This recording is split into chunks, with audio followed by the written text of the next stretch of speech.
बिस्मिल्लाहिर्रहमानिर्रहीम। वालिदैन के मरने के बाद मैं रेहड़ी पर बर्गर बेचने वाला एक गरीब लड़का था।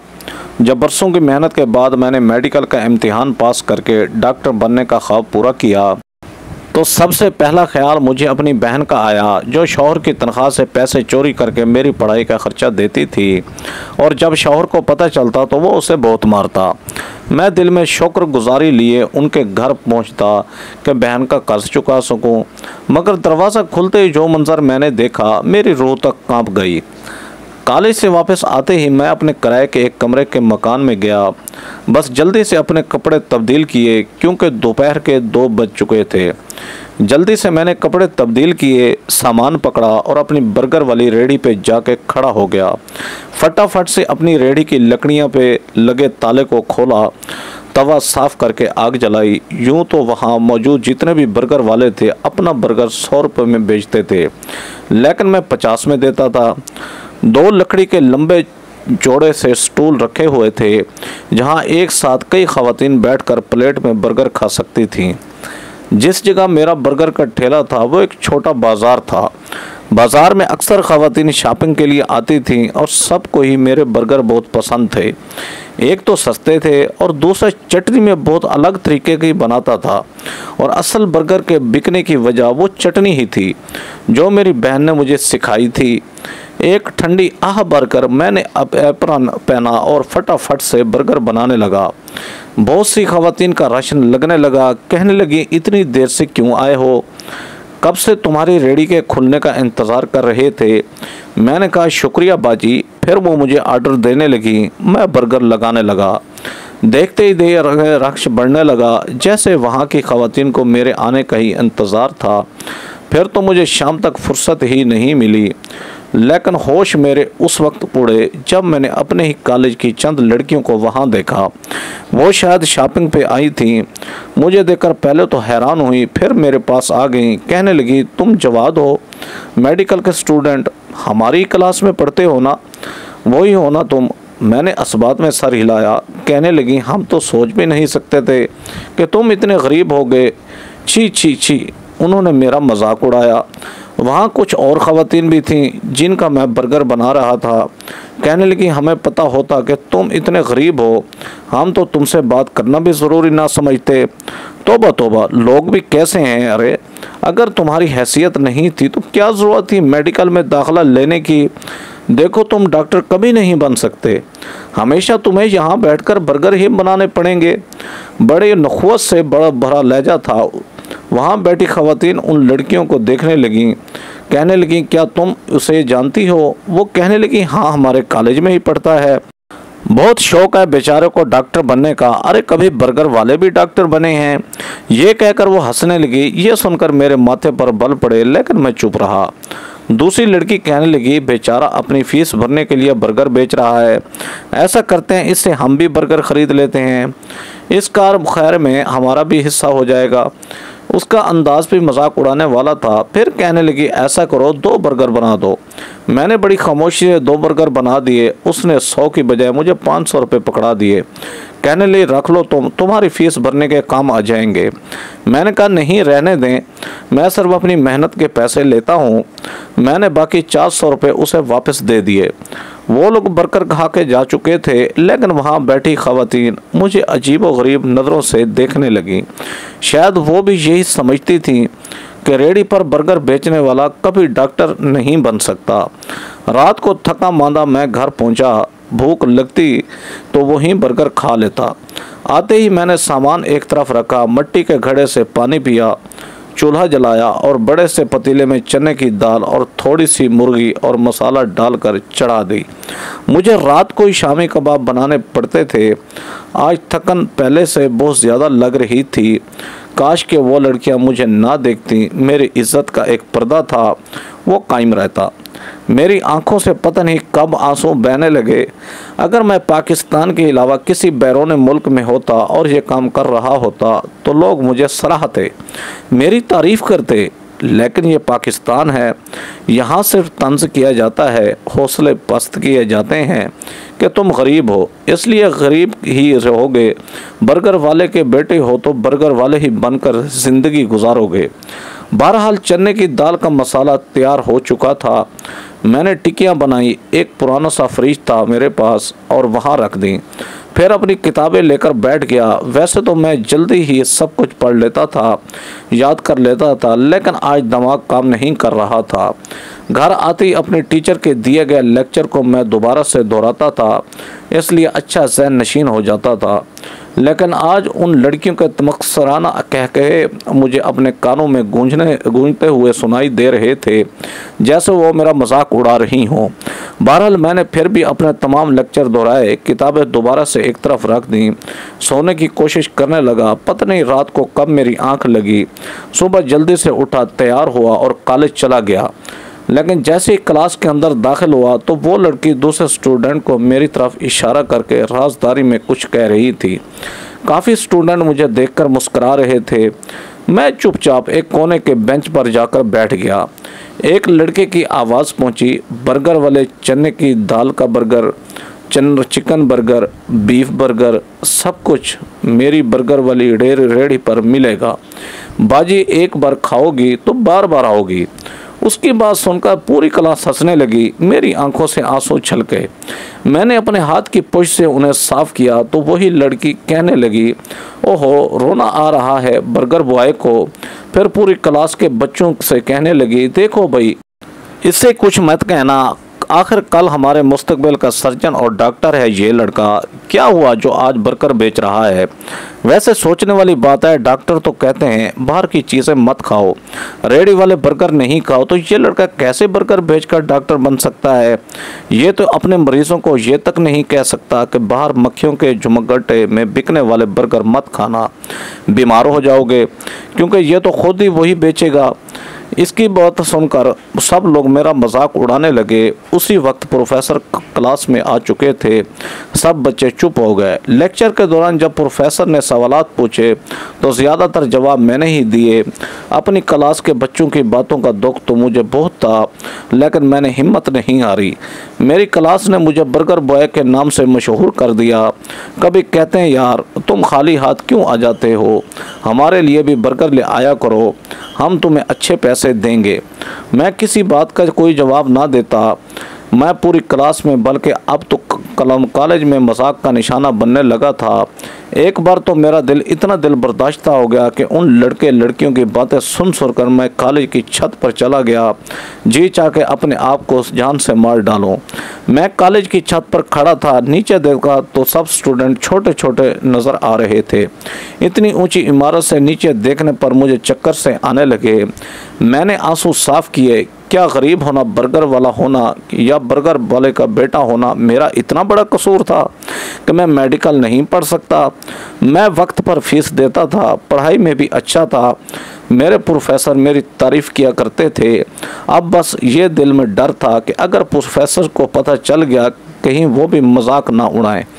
मैंने आंखें बंद की और छत की मंडीर पर दोनों पाँव बाहर की जानिब रख कर बैठ गया। तभी मेरी आंखों के सामने मेरे बूढ़े बाप का चेहरा नजर आया, झुर्रियों से भरा हुआ। देख बेटा, मेरा ख्वाब ज़रूर पूरा करना, लोगों की बातों पर तवज्जो ना देना। मैं चाहता हूं कि तुम डॉक्टर बनो, एक कामयाब डॉक्टर बनो, अपनी पहचान अलग बनाओ। ज़रूरी नहीं कि तुम्हारा दादा बर्गर वाला था, तुम्हारा बाप बर्गर वाला था तो तुम भी यही बनोगे। जब तक मेरे वालिद जिंदा थे उन्होंने कभी मुझे अपनी बर्गर वाली रेहड़ी के पास खड़े होने भी नहीं दिया था। हालांकि मैं 12 साल का था। मैं कहता था कि लाए अब्बा, मैं आपकी मदद कर देता हूँ, प्याज टमाटर काट देता हूँ, चटनी बना देता हूँ, लेकिन वो मुझे मना कर देते थे। कहते थे कि तुम डॉक्टर बनोगे, बस पढ़ाई पे तवज्जो दो। लेकिन एक रोड एक्सीडेंट में उनकी रीढ़ की हड्डी टूट गई, वो बिस्तर पर पड़े रहते थे। तब भी मुझे अब्बा की जगह पर बर्गर लगाने पड़े। वालदा पहले ही हयात ना थी और बड़ी बहन मुझे सारा सामान तैयार करके देती थी, चटनी भी वो बनाकर देती थी। बहन का घर हमारे घर के बिल्कुल बराबर था। अपने घर की जिम्मेदारियां संभालने के साथ साथ वो अब्बा को भी संभालती थी और मुझे भी, और इस बात पर रोज़ अपने शोर से डांट सुनती थी कभी कभी थप्पड़ भी खा लेती थी। वो कहता था कि तुम मेरे पैसे चोरी करके अपने भाई को देती हो, और यह सच भी था। मेरे स्कूल की फीस मेरी बहन अपने शौहर के पैसों से चोरी करके मुझे देती थी, क्योंकि अब्बा तो बिल्कुल बिस्तर से लग गया था। 2 महीने मेरे वालिद बिस्तर पर लगे रहे और उसके बाद उनका इंतकाल हो गया। मैं बहन के घर रहने लगा, लेकिन बहनोई हर वक्त मुझे खा जाने वाली नज़रों से देखता था। बात बात पर मुझे जलील करता था, मुझे डांटता था, कहता था हरामखोर, बहन के घर बैठा है, हाथ पांव सलामत हैं, खुद क्यों नहीं कमाता। तब भी मैंने आपा से कहा कि मुझे बताओ कि बर्गर के लिए शामी कबाब कैसे बनाते हैं, चटनी कैसे बनती है, मैं खुद कमाऊंगा, आपके शौहर से नहीं लूँगा। मेरी बहन ने मुझे सब कुछ सिखाया था, लेकिन जिस दिन मैंने घर के जाने का फ़ैसला किया तो मेरी बहन मेरे साथ लग के बहुत रोई और कहने लगी मत जाओ, मुझे तुम्हारी फ़िक्र सताती रहेगी। मैंने कहा तुम्हारा शौहर मुझे सुकून से यहाँ रहने नहीं देगा, मैं खुद पर तो ताने बर्दाश्त कर लूँगा, लेकिन जब वो तुम्हें थप्पड़ मारता है तो मुझसे बर्दाश्त नहीं होता। अब मेरा जी चाहता है तुम्हारे शौहर का गला दबा दूँ। ये सुनकर मेरी आपा कहने लगी ऐसा नहीं कहते, देखो खुद को अकेला मत समझना, पैसों की ज़रूरत हो तो मेरे पास आ जाया करना। मैंने कहा नहीं, अब नहीं आऊँगा। तब से मैंने बर्गर की रेहड़ी लगानी शुरू कर दी थी। शुरू में तो रहने की कोई जगह नहीं थी, मैं वहीं अपनी अब्बा के बर्गर वाली रेहड़ी के पास बने फुटपाथ पर ही लेट कर सो जाता था। जब रात को कुत्ते भौंकने की आवाज़ें आती थीं तो मैं डर जाता, क्योंकि इतनी उम्र नहीं थी, यही कोई 15 साल का था। 10वीं जमात पास की थी और मेरे A1 ग्रेड आया था। मेडिकल में दाखिला लिया, लेकिन इस कॉलेज में लड़के लड़कियां साथ पढ़ते थे। मैं 16 साल का था, लेकिन इतना कमा चुका था कि किराए का एक कमरे का घर ले चुका था। खाना पीना मेरा वही बर्गर ही था, वही बना कर देता था, भूख लगती थी तो वही खा भी लेता था। घर का किराया ऐसा था कि इसमें बिजली का और गैस का बिल भी शामिल था। मुझे महीने का सिर्फ 10,000 देना पड़ता था, बाकी के सारे पैसे मैं जमा करके अपनी मेडिकल की फ़ीस भरता था। प्री मेडिकल में मैंने टॉप किया और मजाक उड़ाने वाले स्टूडेंट आज मेरी शक्ल देख रहे थे। मुझे स्कॉलरशिप ज़रूर मिली थी, लेकिन फिर भी मुझे कुछ न कुछ सेमेस्टर की फ़ीस भरनी थी। मैंने अपनी बर्गर की दुकान को बंद नहीं किया। आज भी मेरे अब्बा का बर्गर वाला ठेला मेरे काम आ रहा था।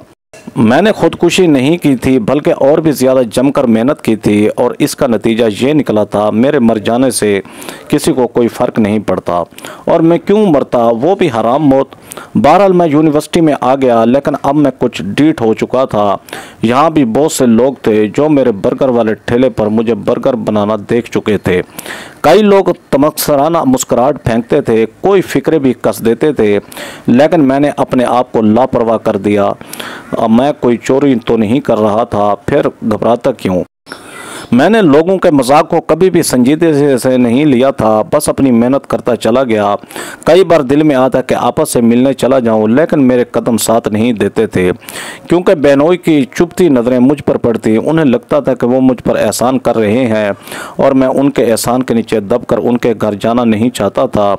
इसलिए सोच चुका था कि जब डॉक्टर बन जाऊँगा, पैसे कमाऊँगा, तो अपने बहनों के सारे पैसे उन्हें वापस देने ज़रूर जाऊँगा, ताकि आपा उनके सामने शर्मिंदगी से नज़रें ना झुकाएं। मुझे आपा कभी कभार बहुत याद आती थी, वो मेरा बहुत ज़्यादा ख्याल रखती थी। कभी कभी तो मेरे बहनोई मेरी आपा को बस इतना ही राशन ला कर देते थे जिसमें 2 अफराद खा सकें, क्योंकि मेरी आपा की कोई औलाद नहीं थी। मेरे बहनोई कहते थे कि ज़्यादा खाना ला कर दूँगा तो तुम अपने बाप और अपने भाई को खाने में शामिल कर लोगी। मैं अपने लिए मेहनत करता हूँ या तुम्हारे लिए? तुम्हारे भाई के लिए मेहनत नहीं करता, इसके हाथ पाँव सलामत हैं, टूटे नहीं हैं, जो वो कमा नहीं सकता, लेकिन फिर भी मेरी बहन अपने हिस्से की रोटी और सालन मुझे देती थी। कहती थी तुम रात भर पढ़ाई करते हो, ये खा लो। मैं कहता मैं क्यों खाऊं, आपके शौहर बातें सुनाता है, ये खाना आप खा लो। वो कहती कि तुम उनकी बातों का बुरा मत मनाओ, तुम ये खाओगे तो मुझे चैन से नींद आ जाएगी। आपा ज़बरदस्ती नवाले तोड़कर मेरे मुंह में डालती थी। एक दीवार थी हमारे बीच, उसकी मुंडेर पर प्लेट रखकर वो मुझे खाना खिलाती थी, मुझे प्यार करती थी, फिर अपने सैन में चली जाती। कभी दूध का गिलास मुझे दे देती कि फटाफट पी लो, मैं कहूँगी कि मैंने पिया है, और मुझे यह सब बहुत बुरा लगता था। भाई होकर बहन को देने की बजाय मैं बहन से ले रहा था, लेकिन मैं कम उम्र था, छोटा था, उस वक्त इस काबिल नहीं था कि बहन को दे सकता। वक्त यूं ही गुजरने लगा। आपा की याद कभी बड़ी शिद्दत से आती थी। जी चाहता था कि बस अपनी आपा के पास चला जाऊं, उनके साथ लग जाऊं। एक वही तो रिश्ता था मेरे पास, मेरा अपना, मेरा सगा रिश्ता मेरी बहन का था। मेरा MBBS का आखिरी साल था और उसके बाद हाउस जॉब थी। मैंने बड़े अच्छे नंबर से MBBS किया था। मैं बेतहाशा खुश था। उस दिन मैंने गरीबों को मुफ्त बर्गर बनाकर दिए थे। अपने बाप की कब्र पर भी गया था, ये दिखाने के लिए कि मैंने उनका ख्वाब पूरा कर दिया। फूट फूट कर उनकी कब्र पर रोया। अगर वो जिंदा होते तो कितने खुश होते, मुझे कितनी दुआएं देते। तब भी दिल चाहा कि आपा के पास चला जाऊं, लेकिन पता नहीं क्यों हिम्मत नहीं कर पाया। मेरी हाउस जॉब शुरू हो गई। मैं अपनी ड्यूटी में ज़रा भी कोताही नहीं करता था। मरीज़ को एक तजर्बा समझकर ट्रीट नहीं करता था, बल्कि इंसान समझता था। ज़्यादातर मेरी रात की ड्यूटी होती थी। रात की ड्यूटी देने के बाद सुबह में आकर सो जाता, क्योंकि शाम को अभी भी मैं बर्गर बेचता था। अभी मेरी इतनी इनकम नहीं थी कि मैं बर्गर का काम छोड़ता, और बर्गर का काम मेरा बहुत अच्छा खासा चल रहा था। अब तो मुझे फीस भी नहीं भरनी होती थी, इसलिए वो सारे पैसे मैं अपने पास जमा करता रहता। मेरे सीनियर डॉक्टर मुझसे बहुत खुश थे, कहते थे एक दिन तुम बहुत बड़े कामयाब डॉक्टर बनोगे। एक बार मैंने उसी लड़की को देखा जो मेरा मजाक उड़ाया करती थी, मुझ पर तमस्कर उड़ाया करती थी। शायद वो भी हाउस जॉब करने के लिए आई थी। जब मेरे सीनियर मेरे ही साथ में MBBS करने वाले स्टूडेंट से ये कहते कि जवाद को ही देख लो, कितने कम अरसे में उसने कितना तजर्बा हासिल कर लिया है, मरीज़ को देखकर उसको समझ जाता है कि उसको तवज्जो की कितनी ज़रूरत है, तो मेरे साथी डॉक्टर मुझे हसरत से देखते थे। कहते थे डॉक्टर्स को तो बस तुम ही नज़र आते हो, तुम्हारी कोशिश नज़र आती है। मैंने देखा वो लड़की मुझसे बात करने की कोशिश करती थी, लेकिन मैंने कभी उसकी बात का जवाब नहीं दिया। एक बार कहने लगी, मैं तुमसे माफ़ी मांगना चाहती हूँ, मैंने तुम्हारा बहुत दिल दुखाया था, तुम्हारा बहुत मजाक उड़ाया था। मैंने कहा कोई बात नहीं, मुझे याद भी नहीं कि ऐसा कब हुआ। हालांकि मुझे याद था। ऐसी बातें इंसान कभी नहीं बोलता, मैं वो सब कैसे बोल सकता था। एक बार कहने लगी, मुझे अपने दोस्त की शादी पर जाना है, क्या मेरे हिस्से की ड्यूटी दे सकते हैं? शायद मतलबी लोग ऐसे ही होते हैं। मैंने पूरी रात की ड्यूटी दी और दिन की ड्यूटी उस लड़की की थी जो उसे दोपहर तक देनी थी। मैंने कहा ठीक है, मैं आपकी ड्यूटी दे दूँगा, आप जाएँ। वो खुश होकर वहाँ से चली गई। मैंने दिन की ड्यूटी भी दी। शाम को अपने बर्गर वाली दुकान पर आ गया, लेकिन मेरा सर दर्द से फट रहा था। मुझे बुखार हो गया था, लेकिन रात में ड्यूटी पर पहुँच गया। मेरे सीनियर डॉक्टर कहने लगे दिन में आराम कर लेते। मैंने कहा कोई बात नहीं सर, मैं ठीक हूँ। मैंने 2 पैनाडोल की गोलियाँ खाईं और फिर से अपनी ड्यूटी पर लग गया। मुझे जागते हुए 24 घंटे हो चुके थे। सुबह तक मेरी आंखें सुर्ख थीं, मेरी आंखें नींद से बूझल थीं। जब वो लड़की आई और कहने लगी मेरी वजह से आपको डबल ड्यूटी देनी पड़ी, मैंने कहा कोई बात नहीं। ये कहकर मैं वापस घर आ गया, लेकिन जब घर आया तो अपने घर को देखकर मेरा दिमाग ठनका था। मेरा घर बिल्कुल साफ़ सुथरा था, लग रहा था जैसे किसी ने घर में साफ़ सफाई की है। मेरे सहन जो बहुत छोटा सा था, और वही कोने में एक किचन था और एक ही छोटा सा कमरा था। कमरे में गया तो मेरी चारपाई पे चादर बिछी हुई थी। अलमारी खोली तो मेरे सारे कपड़े सलीके से पड़े हुए थे। किचन में खाना भी पका हुआ था, हालांकि खाना तो मैं खाता ही नहीं था। मैं घर से बाहर आया तो पड़ोस वाली खाला से पूछा कि मेरे घर कौन आया था। कहने लगी पता नहीं, कोई लड़की आई थी, वाइट कोट पहन रखा था। मुझसे कहने लगी तुम्हारी कज़न है, घर की चाबी दे दो। मैंने दे दी। क्योंकि क्या हुआ, क्या तुम्हारी कज़न नहीं थी वो? मैंने पड़ोस की खाला को कोई जवाब नहीं दिया। घर आकर खाना खाया तो खाना काफ़ी मज़े का था। खाना खाकर मैं सो गया। शाम को उठा और अपने बर्गर वाले ठेले पर चला गया, जहां ग्राहक मेरे मुंतज़िर थे। जल्दी से बर्गर बनाए, रात को ड्यूटी देनी थी। जब रात हॉस्पिटल पहुंचा तो वो लड़की वहीं थी, मुझे देखकर मुस्कुराई जा रही थी। मैंने कहा फरिया आप मेरे घर क्यों गई थी? कहने लगी आपसे किसने कह दिया? मैंने कहा वाइट कोट तो आप ही पहनती हैं, मेरी पड़ोसन ने बताया था मुझे। कहने लगी ऐसे आपने मेरी खातिर मेरी ड्यूटी दी, इसलिए मैंने सोचा कि मुझे भी आपकी मदद कर देनी चाहिए। मुझे कहने लगी, जवाद आप बहुत अच्छे इंसान हैं, मैंने आपको बहुत गलत समझा, आपका मजाक उड़ाया। मैंने कहा कोई बात नहीं, मैं आपसे पहले भी कह चुका हूँ कि मुझे वो सब याद नहीं। कहने लगी ऐसा नहीं होता, याद तो रहता है, लेकिन मुझे बहुत अफसोस है कि मैंने आपको अप्रिशिएट करने के बजाय आपको डिसर्ट किया। मैंने उसके साथ ज़्यादा बातचीत नहीं की, लेकिन मैंने नोट किया था कि वो ज़रूर मुझसे बात करने का मौका तलाश करती थी। शायद इसलिए कि अब मैं एक डॉक्टर बन चुका था, हाउस जॉब कंप्लीट हो गई थी। मैं अब ये सोच रहा था कि बर्गर का ठेला किसी ज़रूरतमंद को दे दूँ। आज मेरे पास इतने पैसे थे कि आपा का कर्जा उतार सकता, इसलिए तो मैंने सारे पैसे इकट्ठे किए थे, बल्कि उससे कई गुना ज़्यादा पैसे लेकर मैं आपा के घर चला गया। दरवाज़ा बंद था, दरवाज़ा खटखटाया तो आपा की आवाज़ सुनकर मेरा दिल तड़प कर रह गया। दरवाज़ा खोल के देखा तो आपा खांस रही थी, आंखों के गिर्द सियाह गहरे सियाह हल्के थे, ऐसा लग रहा था जैसे मुद्दों से बीमार हों। मैंने कहा आपा आपको क्या हुआ है? वो मुझे देखकर मुझे सीने से लगाकर रोने लगी। कहने लगी अब याद आई है तुम्हें बहन की, तुमने अच्छा नहीं किया। बहुत तड़पाया अपनी बहन को, वो रोए जा रही थी। मैंने उनका माथा चूमा, उनके साथ लगा रहा, उनके आंसू साफ करता रहा। एक पुरानी सी चारपाई थी जो पड़ी हुई थी, घर बिल्कुल खाली था। मैंने कहा अमजद भाई कहाँ है?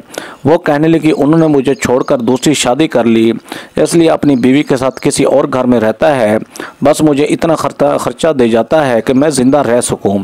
उसे औलाद चाहिए थी और मैं उसे औलाद नहीं दे सकी।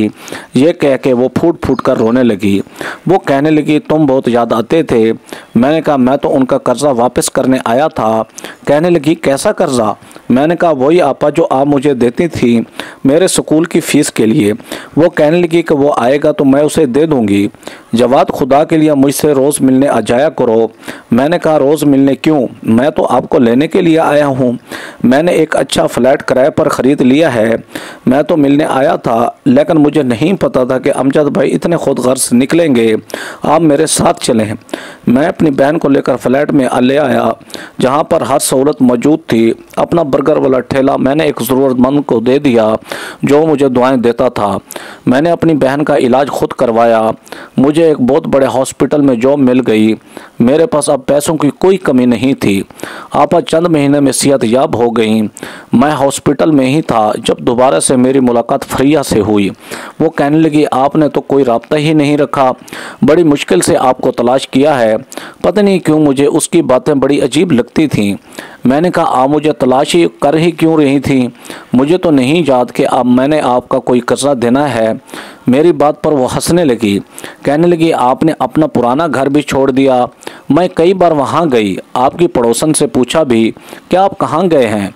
वो कहने लगी पता नहीं, कम से कम मुझे बताकर ही चले जाते। आपने तो अपना फ़ोन नंबर तक मुझे नहीं दिया था। मैंने कहा मुझे कभी ज़रूरत ही नहीं पड़ी, आप मेरा फ़ोन नंबर लेके क्या करेंगी, या मैं आपको अपने घर का पता क्यों बताता? वो कहने लगी ताकि राब्ता रह सके, हमारी एक ही लाइन है, आप भी डॉक्टर हैं और मैं भी।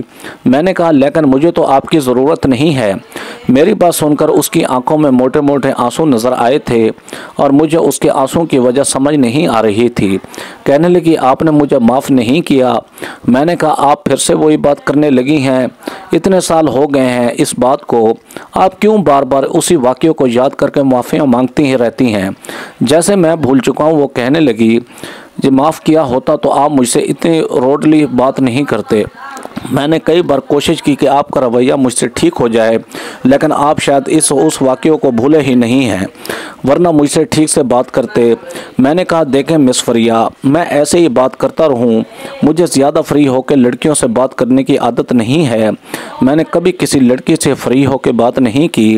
कहने लगी मैं जानती हूँ आप बहुत शरीफ इंसान हैं, लेकिन आपको कुछ तो अंदाज़ा हो जाना चाहिए था एक लड़की क्यों बार बार आपसे बात करना चाहती है, क्यों आपके घर जाकर आपके घर की सफाई करके आती थी, आपके लिए खाना बनाकर आई थी। इतना इंसान इतना भी तो बेहस नहीं होता, इतना तो समझ सकता है। मैं आपको पसंद करने लगी हूँ जवाद। मैं चाहती हूँ कि आप मेरे वालिदैन से मेरे लिए रिश्ते की बात करें। हालांकि ये बात आपको कहनी चाहिए थी, लेकिन मजबूरन मुझे कहनी पड़ रही है। क्या आप अपनी ज़िंदगी में शामिल करेंगे? मुझे शायद अपने कानों पर यकीन नहीं आ रहा था। वह ऐसा क्यों चाहती थी? मैंने कहा मुझे एतराज़ नहीं होगा, लेकिन क्या आपके घर वाले एक बर्गर वाले को अपनी बेटी देना पसंद करेंगे? मेरी बात पर उसने बरिजस्ता मेरी तरफ देखा। मैंने कहा मैं जद्दी पुश्ती डॉक्टर नहीं, ना ही अमीर हूँ। आपके घर वाले जब मेरे बैकग्राउंड के बारे में जानने की कोशिश करेंगे तो मैं झूठ नहीं बोलूँगा। मेरा दादा भी बर्गर वाला था, मेरा बाप भी बर्गर वाला था, और मैंने डॉक्टर की डिग्री बर्गर बेचकर ही हासिल की है। कल को आपको मेरे साथ चलने में मुश्किल ना पेश आ जाए, क्योंकि बहुत से लोग मुझे अभी भी बर्गर वाला कह के पुकारते हैं। जो मुझे इस हवाले से जानते हैं, हो सकता है कल को आपको भी बर्गर वाले की बीवी कह के पुकारें, तब आपको शर्मिंदगी महसूस होगी। फरिया, आप अच्छी तरह सोच लें। मेरी इस पहचान के साथ आपको मेरा साथ कबूल है तो मैं रिश्ता मांग लेता हूँ। वो मेरी बात सुनकर गुमसुम मुझे देखे जा रही थी, लेकिन मैं रुका नहीं, वहाँ से चला गया। सामने देखा तो मेरा बहनोई डॉक्टर से लड़ रहा था कि ये रिपोर्टें झूठी हैं, मैं बाप बन सकता हूँ, हो सकता है मेरी ये बीवी भी बांझ हो। और वो डॉक्टर कह रही थी कि जी नहीं, आपकी बीवी में कोई ऐब नहीं है, आप ही इस काबिल नहीं है कि बच्चा पैदा कर सकें। लेकिन शायद ये बात उसकी मर्दानगी को बर्दाश्त नहीं थी। वो कहने लगा ऐसा नहीं है, मैं बिल्कुल ठीक हूँ, बिल्कुल फिटफाट हूँ। लेकिन डॉक्टर उसे यही कह रही थी कि आप कभी भी बाप नहीं बन सकते। मैं ये सोच रहा था कि ये वही बहनोई है जिसने मेरी बहन को औलाद की खातिर छोड़ दिया और आज औलाद से ही महरूम है। मैं घर वापस आ गया। मेरी बहन कहने लगी मुझे तुम्हारे लिए एक लड़की पसंद आई है, बहुत अच्छी है, खिदमत गुजार है, नेक है, लेकिन बस गरीब है। मैंने कहा तो मैं कौन सा अमीर हूँ, मुझे अपनी पहचान और अपने बाप दादा की पहचान पर शर्मिंदगी नहीं है। आप रिश्ता तय कर दें। मेरी शादी मरियम से हो गई। वो वाकई बहुत अच्छी लड़की थी, मेरा बहुत ख्याल रखती थी। इस बात को 5 साल गुजर गए। 5 साल बाद मैं अपनी गाड़ी में मरियम और अपने दोनों बच्चों को आपा के साथ उसी बर्गर वाले ठेले पे लेकर गया, उन्हें बर्गर खिलाने के लिए। तभी मैंने वहाँ पर फरिया को देखा जो वहाँ बैठी बर्गर खा रही थी। मुझे मरियम के साथ देखकर पता नहीं क्यों उसकी आंखों में हैरत तो उतर आई। इस बार मैं उसके पास आया, मरियम का हाथ पकड़कर उसे भी साथ लेकर आया। मैंने कहा doctor Faria met my wife Mariam. ये सुनकर बामुश्किल उसके चेहरे पर मुस्कुराहट आई। उसने मरियम के साथ हाथ मिला और फिर अपनी आंखों से आंसू साफ करके वहां से चली गई। लेकिन मुझे अफसोस नहीं था, शायद उसकी बात सच थी। मैं उस वाक़े को कभी नहीं भूला था जिसने मुझे खुदकुशी करने पर मजबूर कर दिया था। शायद आपको ये बात बुरी लगे, शायद बहुत लोगों को ये बुरी लगे कि मुझे दिल साफ करके फरिया से शादी कर लेनी चाहिए थी। लेकिन अगर उसके दिल में सचमुच मेरी मोहब्बत होती तो वो उस दिन मुझे रोक लेती। मुझे कहती कि मुझे कोई फ़र्क नहीं पड़ता कि तुम बर्गर बेचते थे या क्या करते थे। अगर उसे मुझसे वाकई मोहब्बत होती तो मेरे माजी से उसे फ़र्क नहीं पड़ना था। लेकिन उसे शायद डॉक्टर जवाब से गर्ज था। आपका क्या ख्याल है कि मैंने ठीक किया? दोस्तों, आपकी राय का इंतज़ार रहेगा कि ये कहानी आपको कैसी लगी, कमेंट में ज़रूर बताइएगा। वीडियो पसंद हो तो वीडियो को लाइक करें, हमारे चैनल शौकत वाइस को सब्सक्राइब करके बेल आइकन को दबाकर ऑल पर क्लिक कर दें ताकि आपको हर आने वाली न्यू वीडियो का नोटिफिकेशन सबसे पहले मिले। Thanks for watching. अल्लाह हाफिज़।